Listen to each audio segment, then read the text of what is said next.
it's freezing outside. So winter is definitely starting to set in. This week in the kitchen is going to be all about healthy comfort food for the cold days. It is just so cold right now. Everything's just completely frosted over, except for some of the garlic and onions that are growing safely in the high tunnel. Everything in the outside beds are just done for the season for the most part, except for some turnips and carrots and just some of the hardier root vegetables. But other than that, I'm just using what I can get from the store, what I have in my house, in my pantry, fridge, the freezer. The warmer days are not in sight, so it's time to just kind of hunker down and settle in for the winter. One of the best ways I know to help me embrace winter and the colder weather is by making some of our favorite just warming meals that are still healthy and are gonna keep us feeling good for the rest of the year. So all the recipes today are gonna be meat-free, and then some of them are also gonna be dairy-free because I'm an Orthodox Christian if you're new here, and we are in the middle of fasting for Nativity. So it's almost Christmas and we fast from meat and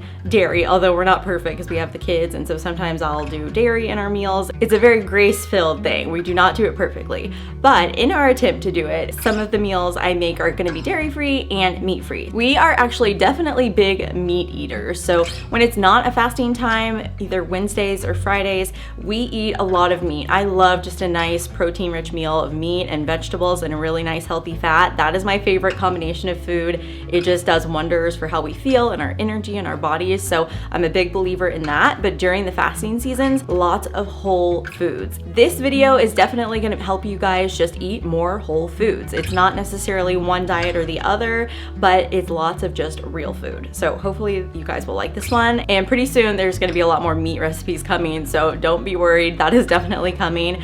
But don't be afraid to nourish your body with just real whole plant foods, because it does a million things and unlocks a million different processes in our bodies. So today I'm going to show you some ingredients that might be familiar to you, they might not be familiar, but pretty much every store should have a lot of these ingredients. I don't try to cook with things that are super hard to find, and usually if you can't find them, you can order them online pretty easily from places like Amazon or Vitacost, Thrive Market. All those kinds of places usually have these more health food products, but a lot of them are just really simple and easy to find. I don't like to buy crazy ingredients that I use just one time and then forget about in the pantry. I like to use things that are just regular staples. So this morning I'm actually about to whip some whipped cream.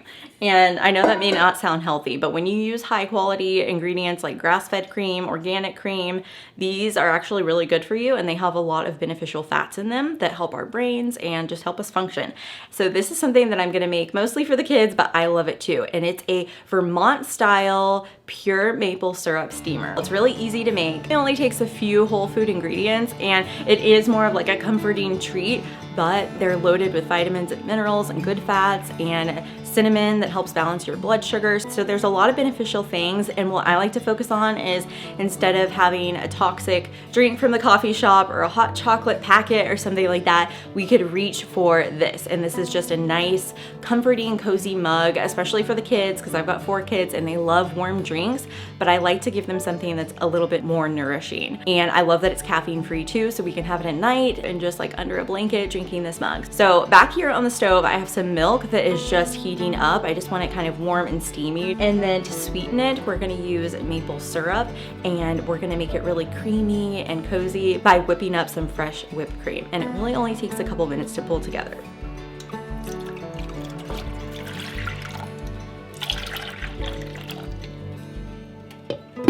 I start by heating up some whole grass-fed milk on my stovetop. You can either do this in the stovetop or in a steamer. You just want to make sure that it's nice and heated through and steaming. So then while that's happening, I go ahead and put some heavy whipping cream in a bowl, and I just whip that up, and I add in a little bit of maple syrup to really drive home that maple syrup flavor.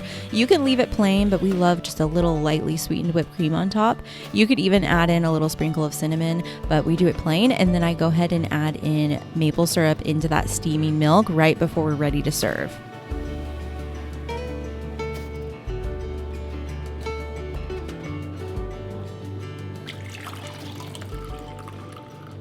So after I pour that in a mug, I just like to top it with that kind of soft peak whipped cream, and then I'll top it with a little Ceylon cinnamon. This is one of the best quality cinnamons. It really helps balance your blood sugar, and it has lots of beneficial and anti-inflammatory properties in it. So I love to use just as much as I can. It's so great for you. If you enjoy the flavor of maple syrup, You're not gonna believe just how good this is. It sounds so simple, but the maple syrup in the milk comes through so well. It's like no other drink out there, and I really think everyone should try it. If you love maple syrup, you're absolutely gonna love this. This is so delicious. You can even take a cinnamon stick and simmer that on the stove in the milk too. You could do that. You can add cinnamon into the milk or just sprinkle it on top. I like it just like this. I just like a little cinnamon on top, and oh, the flavor. This is like the epitome of a cozy winter day. If you have small kids that tend to spill their hot drinks, I highly recommend these. These are stainless steel, and they have little silicone hand grips on the side so that they can grip it well. And then they also come with silicone straws and little lids. But the really cool part about these is that they have a little piece on the straw. That way the kids can't pull it out and then spill it. This is especially helpful with my 2-year-old. So I'll leave these linked down below for you guys if you're looking for a cup like this.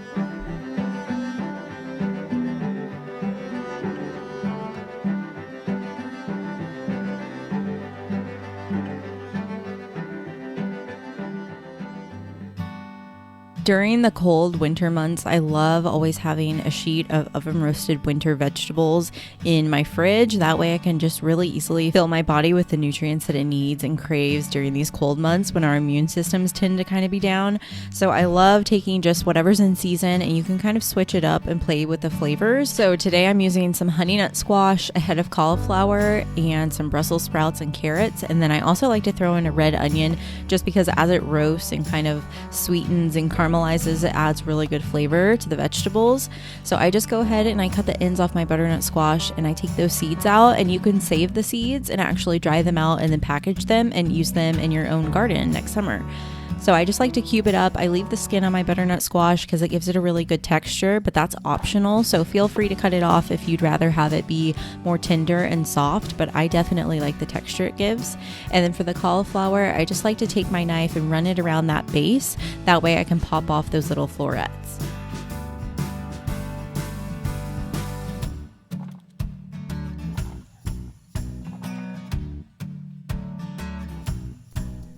You're going to want to make sure that you wash all your vegetables really well, including that honey nut squash because we are using the skin. Then I'll just cut the base off of the Brussels sprout, and then I'll either quarter it or cut it into halves depending on how big it is. And depending on whether the loose leaves look good or not, I'll throw those on the baking sheet too. That way we're using every little bit. This is one of those staple recipes that you can make any time of year, but I really like to let the season guide me. So whenever it's winter, I always try to make sure I'm using some of those winter vegetables, and the heartier root vegetables in season is going to taste better always. So that's kind of a rule I live by, is to just try and use what's in season when it's practical. And so I'm using some carrots here. You can peel the carrots or not. Sometimes I do, sometimes I don't, but I just like to cut them into 1-inch chunks at the smaller end of the carrot, and then around 1/2-inch chunks at the bigger end. That way they're roughly the same size.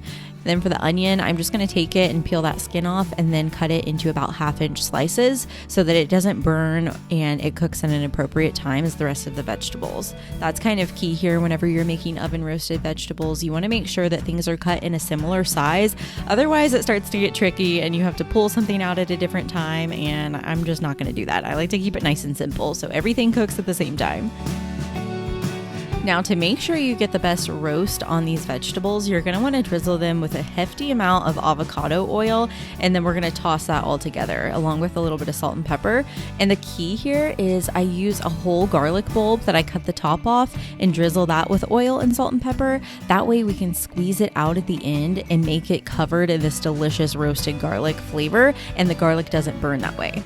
I also decided to top it with a little bit of rosemary today. You can do fresh rosemary or fresh thyme, or just leave it plain. It'll be delicious, especially with that roasted garlic. And then I'll just pop it into the oven at 400 for about 25 minutes.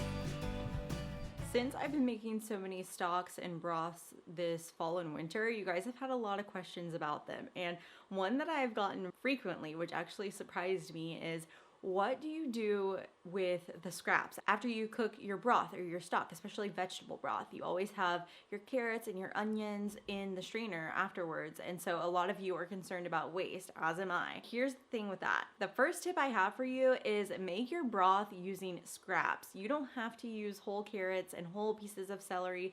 You can use the ends of things, and you can make a little silicone baggie and put it in the freezer or in the fridge and save those scraps. So as you're cooking things like soups and stews, especially over the winter, save those scraps and you can just pop them in the fridge, and each week maybe you have a big scrap bag, then you go ahead and you make your broth for that week. Now, one of the reasons we can't reuse the vegetables after we make our broth is because in the process of making broth, you're really breaking down those vegetables and you're sucking out and depleting all of the nutrients from them. So yes, there's still whole pieces of carrot intact, but all that's left in there is fiber. So if you wanted to dehydrate it and make yourself a fiber supplement, go ahead, you can definitely do that.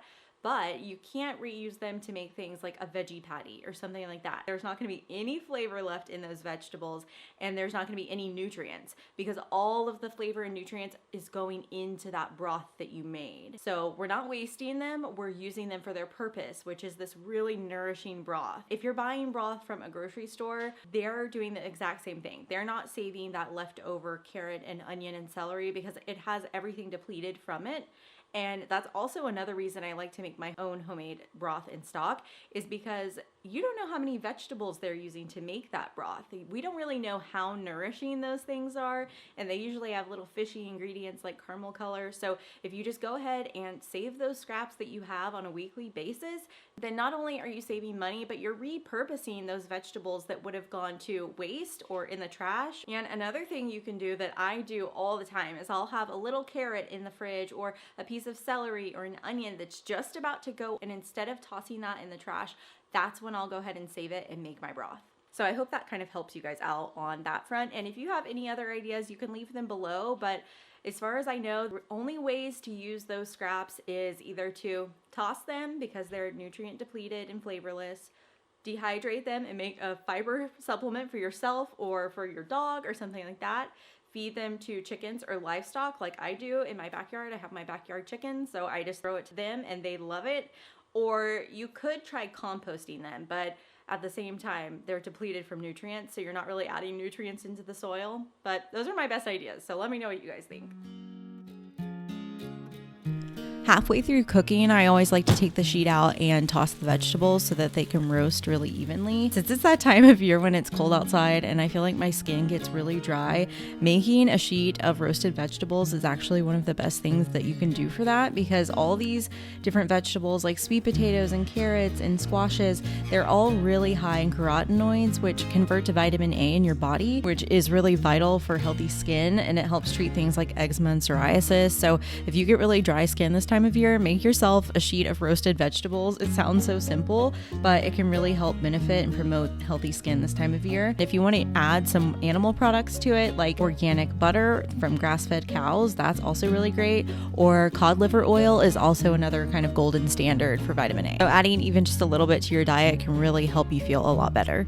So in the winter time, when salads are less popular for obvious reasons, I like to make warm salads. So I'll make ones that have roasted vegetables in them or warm grains and things that are just a little bit heartier, a little bit warmer. And so I'm gonna make one today that you may not be familiar with, and I'm gonna make it with farro. So if you're not familiar with farro, here's the bag. This is the one that I have.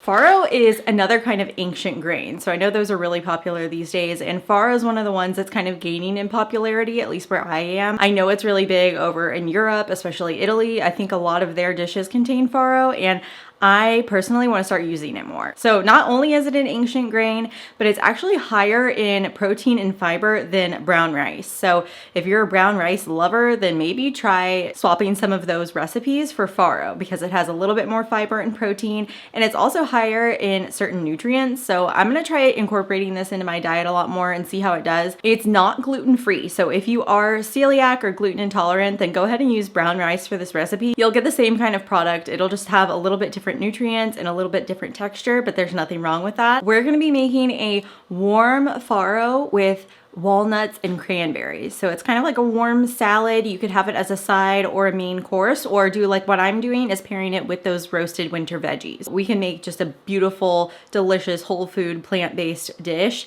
And I love adding the walnuts to it because not only does that add amazing crunch and flavor, but it also is a good source of plant-based protein. So I love to just sneak those in there, give it a little crunch, and then of course dried cranberries for a little sweetness. And because it's the most wonderful time of the year, we've got to use cranberries all we can. So I'm going to use a little bit of those to kind of sweeten it up and balance out some of those flavors. I know it sounds like one of those fancy things that we wouldn't really cook with that often, but farro is just as easy to cook with as rice. So it is one of those things you're going to want to soak. So you can soak this overnight and it'll just speed up that cooking time and help release some of those anti-nutrients we don't want.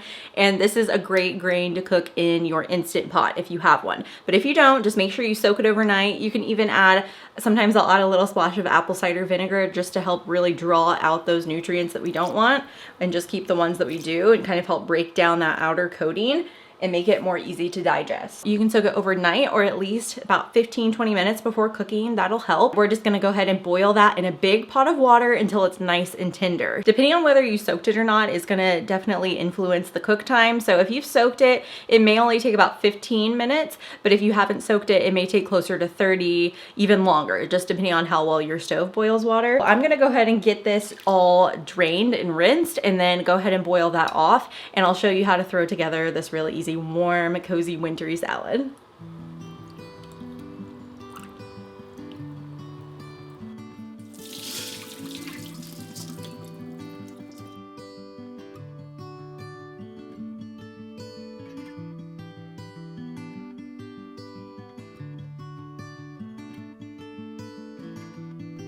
So I've gone ahead and I've diced some onion really finely, and I also diced some raw walnuts and some dried cranberries.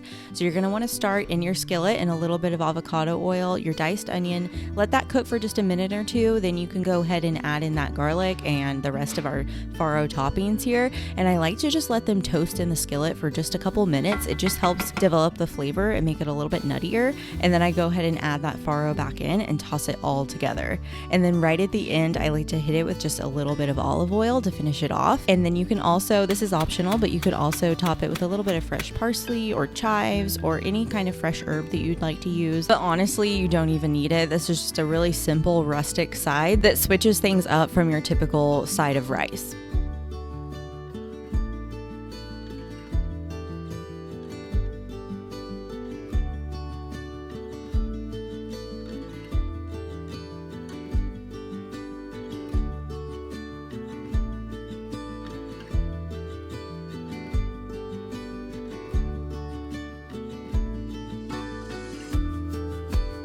Next, I'm making one of my favorite winter meals, and it's a creamy white bean chili from scratch. So I think you guys are gonna like this one. I'm gonna show you how to cook these navy beans completely from scratch. First, you're just gonna wanna take some dry navy beans and give them a rinse, and we're gonna get these into the pressure cooker. That is the best way to cook beans, I find, because you really are killing off some of those anti-nutrients and lectins. So not only is it healthier, it's also super time efficient and easy. So I just add in my beans to the Instant Pot along with some fresh garlic. I do water, veggie broth or bone broth, and then plenty of salt. And then I just set that to pressure cook. And I have all these instructions on my website for you guys. So don't worry about remembering every little step because I have it all written out and you can even print it off over there. Next, I just want to store my leftover beans that I bought in bulk in a glass jar. And I'm going to move on to washing my green veggies for this bean chili. So to really balance out the beans in this dish, I love to add just plenty of these green peppers. So today I'm using 2 poblano peppers that are seeded and 2 green bell peppers. So there's plenty of vegetables here, and there's a little bit of mild heat from the poblanos, but because I remove all the seeds, it really takes out a lot of the heat and just adds in flavor. So that's one of the reasons I think this chili is going to surprise you.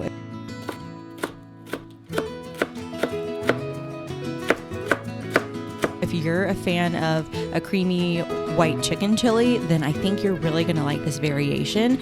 And if you don't want to use as many beans, you could do less beans, and you could also add in chicken. So just tweak it to whatever you need it to be, but this is a great version. So I just go ahead and I dice up those poblanos and the green bell pepper, and then I'm going to get on to our onion and our garlic, because you always have to have those in just about every recipe like this to really build that flavor. If you're learning to cook from scratch or you're trying to cook with more whole foods, then one of the things I recommend always having stocked in your house are things like onions and peppers and garlic, things like celery and carrots. Those are a basis of a lot of recipes. So if you have those, you can really build any recipe from there. Those are kind of like the fundamental things that you want to have when you're trying to cook hearty dinners and soups and stews and things like that. If you're going to be cooking at home a lot, I definitely recommend investing in a slow cooker or an instant pot, because it's going to make things like cooking dried beans or whole grains like farro a lot easier than just simmering it on the stove. It's going to go a lot faster, and then you can leave those things. So if you have to run an errand, you can leave them in the pot and come back to them later. It really makes cooking a lot more flexible. So that's one of my top tips. Is if you're trying to eat more whole grains and whole foods like that, then definitely invest in an instant pot. That's probably my favorite for those types of things. And then for actual just slow cooking, I like my crock pot. And next I'm creating my spice blend for this chili. So I like to start out with cumin to really get that smoky flavor, and then I do a little bit of sweet paprika. You could also do a smoked paprika, that would be really good. I like to do coriander and chili powder, and then just lots of salt and pepper to taste. And then you're just going to mix that up, and that's our chili seasoning.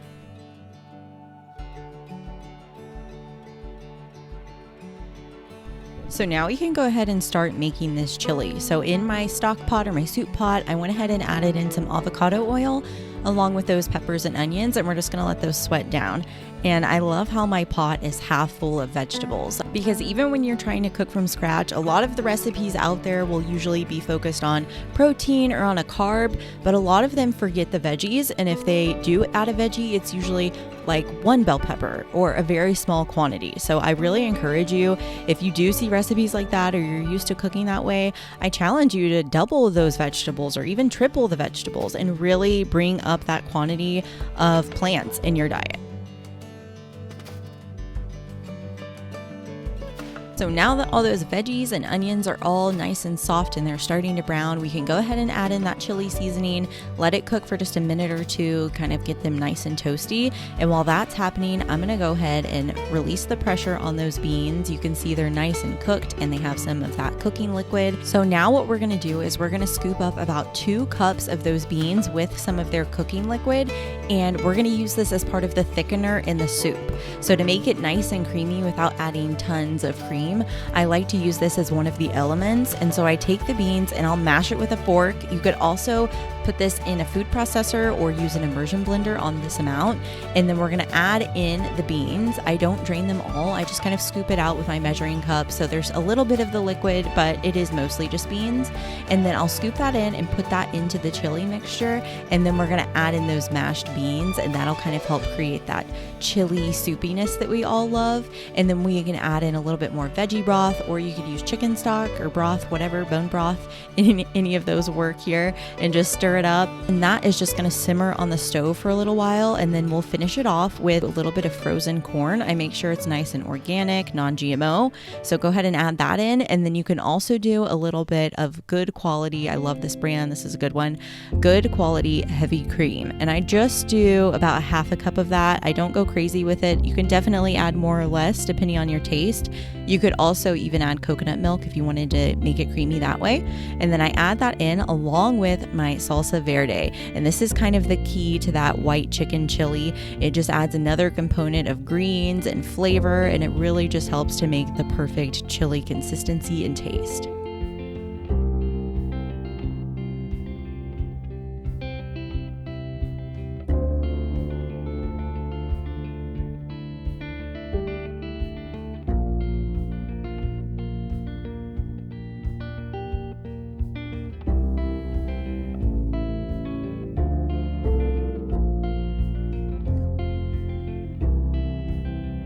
Now to finish off this soup, I love to add a variety of toppings, and one of them is a raw, sharp white cheddar cheese.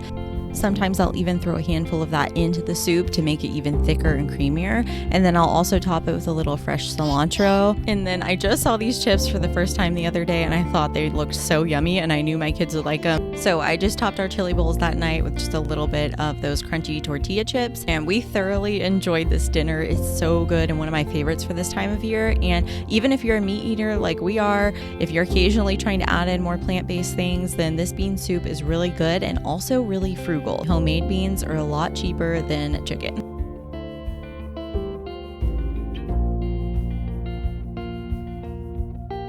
The next night, I'm getting some homemade pizza dough going. So I love making my own homemade pizza dough. It's really rewarding because you can control the ingredients and make it healthier and suit it to your taste. So today I am making an einkorn flour crust. This is great if you're gluten-free, but then if you're not, you could also just swap it for regular flour. You can use what you have, but this is an einkorn one, so it does work with that kind of flour. And it is a yeast dough. This isn't sourdough because this day I didn't have time to get a sourdough crust going. I only had a couple hours until we needed to eat, so I went ahead and made one with yeast. This is an olive oil dough, so that means it's really simple. It's just made with the einkorn flour and yeast and salt. I did 1 tablespoon or so of coconut sugar and then a good hefty amount of olive oil.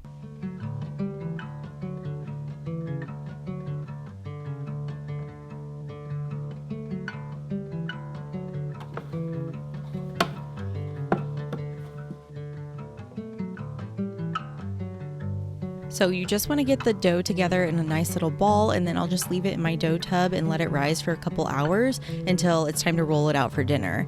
And one of the reasons I wanted to make this pizza is because I had leftover oven roasted vegetables from the other day, and so I decided to use those as my pizza topping. Now my dough has completely risen. You can see it's nice and airy and flat on the top, so we know it's done. And I'm just gonna scoop out about 1 pound portions for each pizza. So it makes about a medium sized pizza. And I'm just gonna go ahead and wet my hands a little bit with water to keep my dough from sticking. I'll do a combo of flour on my board and water on my hands. I find that's kind of the best way to handle dough. And I'll go ahead and roll that into a nice tight ball and go ahead and roll that out. And you can roll it out pretty thin because it is gonna rise a little bit when we bake it since it has that yeast in it. One of the reasons I love einkorn flour compared to just regular unbleached all-purpose flour is because it doesn't contain the D chromosome, which sounds super technical, but it's not. It's just one of the reasons that most of us can't tolerate gluten. So einkorn is completely lacking that, which is really cool. And then another reason I love it is because a lot of success stories are out there about people with autoimmune diseases, either gluten intolerance or even celiac and Hashimoto's. People that have that have been able to eat gluten without having their autoimmune numbers go up. So if you've had any issues with gluten, definitely give einkorn a try. I know everybody's bodies are going to kind of process it differently, so you kind of have to test for yourself and see, but it's definitely worth trying.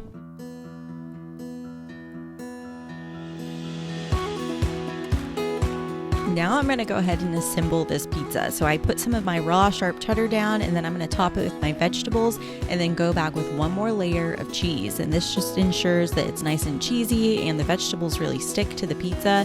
And I think you guys are going to love this. So if you have any leftovers like this, I love leftover meals where you can repurpose things. And this is a really easy one to do. You just have any kind of roasted vegetables, for the most part, are going to be delicious on a pizza. And you could really switch it up and get creative here. All the winter vegetables, you know, you could do parsnips or broccoli, radishes, turnips, leeks, cauliflower, beets. Now I'm just going to take that hot griddle out of my oven that I preheated, and I did not do this the right way. I was distracted by my kids at the time while I was making it, and they were around my feet, so I just went ahead and I slid it off my cutting board and onto my griddle. It would definitely be easier to just pop the crust straight on the griddle and then put your toppings on quickly and put it back in the oven, but it turned out just fine. So I'm going to go ahead and top that with a little bit of pecorino romano. This is like a sheep's milk Parmesan-y type cheese, so you can top it with a little bit of that. I love just the tang that it has. And then I served this up to the kids, and we all really enjoyed this cozy night in. And if you make one of these recipes, be sure to let me know, because some of you have been saying you've been making them and you feel so much better, and that just brings me so much joy to hear. Thanks so much for joining me in the kitchen this week, and if you're new to my channel, make sure you check out the other videos here. Don't forget you can grab all my recipes over at healthyelizabeth.com.